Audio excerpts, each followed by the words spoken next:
Let me just choose another one. Logan. Logan.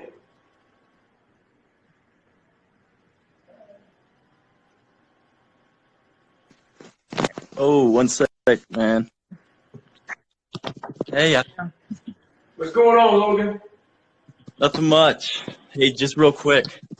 I'm a ROTC cadet down at BYU, hoping to go to Special Operations, Special Tactics Officer selection here in the spring. Any tips? Yes. So you're an officer, right?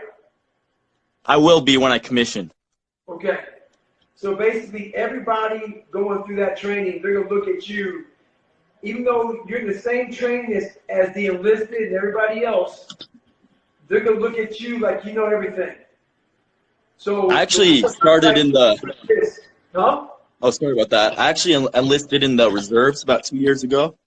Okay. So I've done that for a bit, but it's been good. Nice. Well, hey, make sure when you go, make sure that you understand one thing. You are a leader. So as a leader, you worry about everybody else besides yourself.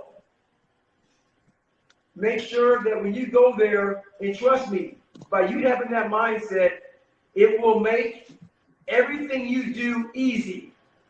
Because while everybody else is suffering and in pain and miserable and waking up early and hungry and missing everybody, you're going to be concerned about them.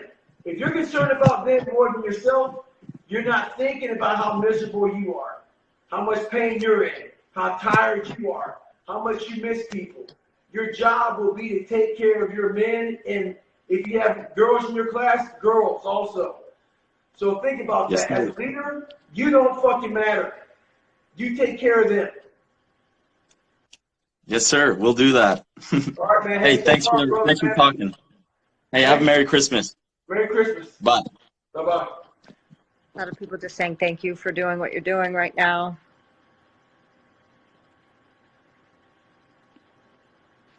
All right. I'm going to scroll down to the bottom and see if I can get some of these people that have been on a long time. All right. Scott.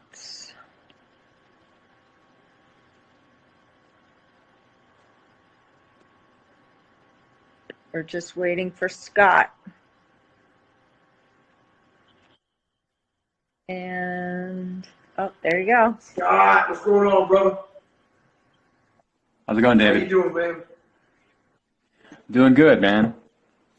So, what's up? You having a good holiday? What's that? Sorry. No, it's fine. Hey, so how's your Christmas? What are you doing for Christmas? Hanging out with my daughter and my dachshund. My wife is an RN, and she's on call at the hospital. Oh, man. Yeah, and that's a hardcore job, that RN job, man. It is. 21 years of marriage, and I've never spent a Christmas Eve with her yet. Jesus, 21 years? 21. Jesus, man. That is fucking hard. That's like the military. Yeah, it's the life of a registered nurse. Yes. Yes, it is, man. So, The upside is pull some good money, but the downside is I don't see her to give her a kiss. right, man. Well, that's horrible, man. But the job she does is truly amazing. Yes. Yeah, she's a great woman. So, hey, I sent you, I'll make this really sorry, my dachshund, he's going crazy. I sent you an email a couple weeks ago. Don't know if you saw it, no big deal. I know you're busy and I know you get a lot of emails. But your story, your book really resonated with me, but in a completely different way. When I hit 13, I started to put on weight. I was a super active kid. I swam competitively, rode a bike, played football and baseball. And no matter what happened in my life, I just kept putting on weight. My parents were really concerned. I had thyroid exams, everything. Doctors always just wrote it off. Hey, he's active, but it's baby fat. So anyway, my whole life has been music. And by the time I was 42 years old, found a woman lucky enough, my wife, the RN, who kind of looked at me from the inside out instead of the outside in. Wow. Eventually made it up to 500 pounds. What? And yeah, it just, it was bad. And so basically what happened at that point, she was worried about me, and we lived in New York City at the time, and was kind of given a death sentence by the medical community, either bariatric surgery or die. So you know, And my dad. 1 second, man. So you know, this is a fucking great story. I hope everybody on here is listening to it. Please continue. Okay.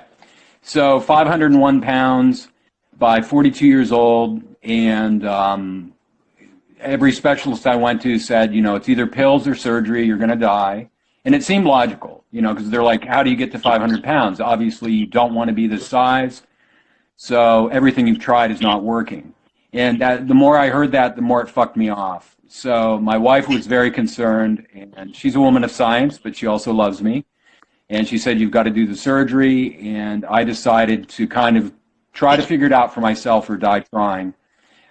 She actually left with our daughter, ended up leaving me for a couple weeks just because she was so upset with me that I was kind of not doing anything, when in fact I was trying to put together a plan.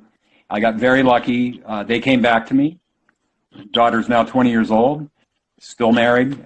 My wife, like I said, is working tonight, 21 years of marriage. But so I ended up coming up with a plan to revise everything I was eating, how I was living life. I was fortunate enough that we had enough money stockpiled that I was able to find a custom bicycle maker who built me a bike. It looks like a normal bike. It's just got reinforced tubing. And Thanksgiving of 2005, cleared the table, went on my first ride, which was 3 hours for 1 mile on the bike. It was brutal. And within 3 years, by 2008, had dropped 332 pounds. And we left New York City. By that point, we were in Minnesota. I was the little train that could. The media came and kind of jumped on me. Oprah called. I wasn't interested. Today Show called. Wasn't interested. I just felt like this was something I needed to do to save my ass. So anyway, fast forwarding, it's now 2019, almost 2020. I've kept the weight off. I fluctuate between 170 and 172 pounds. And when I first heard about you, I was like, fuck, I got to check this guy out. I went and I bought the book, and obviously I follow you on Instagram, and it resonates with me deeply, and I just want to thank you. The only thing that I signed on to do, I got offered TV commercials. I got, like I said, the talk show circuit. I wanted none of it. I didn't want people to capitalize on my story when I had to do it to just stay alive. I don't mind being an inspiration for people in my little 15 minutes of fame. I did get some print media back in 2008 to 2010. Otherwise, I've just tried to live a small life and honor kind of the pact that I made to myself with the food that I eat, which I still eat, by the way. Same 3 meals. I still ride a bike. I walk a lot. So when your story broke, I was like, fuck, this is a brother. So anyway, David, thank you very much for everything that you're doing too. Man, fucking mad respect, sir. Thank you for sharing that with me and all the rest of the people who are listening right now, man. Congratulations on 21 years of marriage, but more than anything, thank you. You tackling that fucking 501 pounds alone and getting after it, man, that speaks to your fucking mindset, man. So, Merry Christmas, man, and continue leading from the front, my friend. Thank you very much for sharing. Stay hard. Thank you, David. Blessings to you, sir. All right, man. Take it easy, man. Take it easy. Good night. Yeah, that was awesome. Yeah, great story. Yeah. Great fucking story. All right. 501. Unbelievable. Pounds.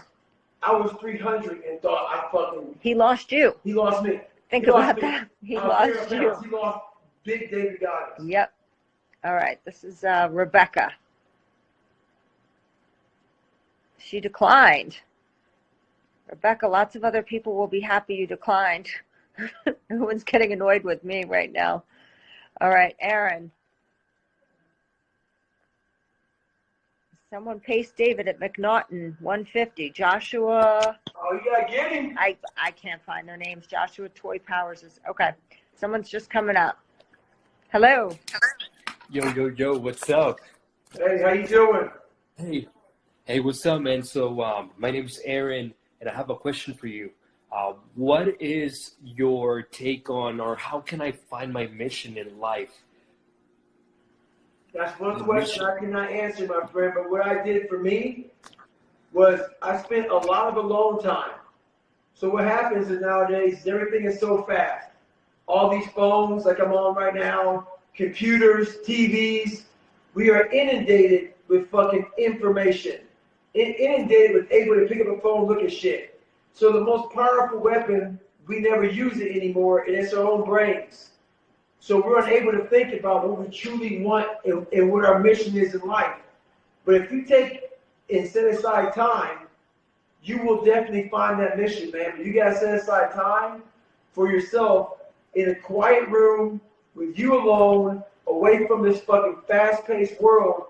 Not just one day, several days. And trust me, I guarantee you, man, you allow your mind to do what it's supposed to do, which is think for you and what you need, in your personal life. Yeah, I want to be like you, man. I want to have an influence in people. I want to inspire them to tap into their full potential. And, for me, I do a lot of holistic medicine, and I want to get into the mindset because I think the mind is so powerful that, we're not using 100% out of it, like our full potential in that sense. And yeah, man, I'm a big fan of you, man. I mean, check this out, man. I just been reading all these books from Jocko Willink and Navy SEALs, man. Mark Divine, you, man. I'm just trying to get that fucking mindset. I'm trying to make shit happen. And yeah, man, thank you for everything that you do. Keep going, man, because you inspire so many people. And one question for you, the last one is, when are you thinking on a podcast with Jocko Willink, man? That would be so fucking dope. You know what, man? I have no idea. We haven't talked about it at all.